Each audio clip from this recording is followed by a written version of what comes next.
ఈ ఘర్షకుర్తి కరీంనగర్ జిల్లా గంగాధర మండలం ఘర్షకుర్తి గ్రామంలో గజ్జల శంకరయ్య లక్ష్మి ఇద్దరు వృద్ధ దంపతులు అపాస్మారక స్థితికి వెళ్ళిపోయారు. ఇద్దరు సడన్ గా ఎక్కడైతే కూర్చున్నారో ఆ కూర్చున్న ప్లేస్ నుండే సడన్ గా ఇట్లా పడిపోయారు. పాపం ఆ పెద్ద ఆయన శంకరయ్య చనిపోవడం జరిగింది. లక్ష్మి ఇప్పటికీ సీరియస్ గా హాస్పిటల్లో చికిత్స పొందుతా ఉంది. అయితే 3 రోజులు ఇన్వెస్టిగేషన్ జరిగింది, 3-4 రోజులు ఇన్వెస్టిగేషన్ జరిగింది. మొత్తానికి పోలీసులు బయట పెట్టారు. ఇదే గ్రామానికి చెందినటువంటి కత్తి శివ అనే వ్యక్తి ఉంటాడు.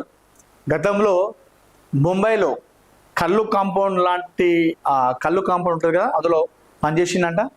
మత్తు వేయడానికి టాబ్లెట్స్ ఉంటాయట, మత్తు ఇచ్చేటటువంటి టాబ్లెట్స్ ఉంటాయట, ఆ కళ్ళు కలుపుతారట.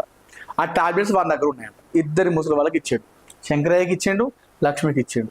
ఇవి వేసుకొని ఈ టాబ్లెట్ వేసుకుంటే మీకు దగ్గు, సర్ది, కాళ్ళ నొప్పులు మొత్తం పోతాయి, గుంజు మొత్తం తగ్గుతాయి అని చెప్పాడు. తీసుకున్నారు, ఇద్దరు వేసుకున్నారు. ముసలాయన వేసుకున్నాడు, ముసలాయన పెద్దమ్మ ఇద్దరు వేసుకున్నారు టాబ్లెట్.